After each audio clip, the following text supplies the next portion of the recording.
बिस्मिल्लाहिर्रहमानिर्रहीम। इनाम टेक्निकल 75 में खुश आमदीद। आज की इस वीडियो में हम फ़ैन डिमर के बारे में बात करेंगे कि एक फ़ैन डिमर को किस तरह चेक करते हैं कि ये सही तरह वर्क कर रहा है या नहीं, ये ख़राब है या सही है।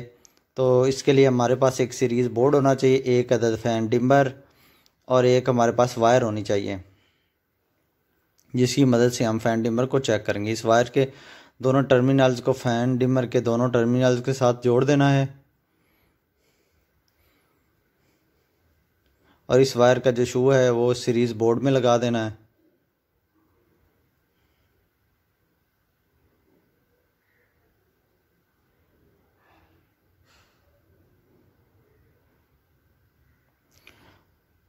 अब फ़ैन डिमर को जो है हम ऑन करते हैं।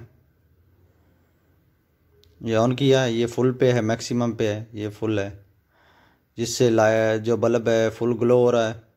अब इसे आहिस्ता आहिस्ता है ना हम इसकी स्पीड कम कर रहे हैं, जिससे हमारा जो बल्ब है इसकी रोशनी कम हो रही है। इसका मतलब है कि हमारा जो फ़ैन डिमर है ये सही काम कर रहा है। अब ये मिनिमम स्पीड से मैक्सिमम स्पीड की तरफ फ़ैन डिमर जा रहा है, जिससे हमारा जो है बल्ब आहिस्ता आहिस्ता रोशन हो रहा है। जैसे जैसे हम घुमा रहे हैं फ़ैन डिमर को उस तरह ये बल्ब रोशन ज़्यादा हो रहा है।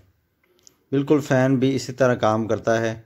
जब इसकी नाब को हम मैक्सिमम पे करते हैं तो पंखा तेज़ चलता है, जब मिनिमम की तरफ घुमाते हैं तो ये लो चलता है पंखा। अगर वीडियो अच्छी लगी हो तो हमारे चैनल को सब्सक्राइब करें और बेल के आइकन को दबाएं ताकि हमारी आने वाली हर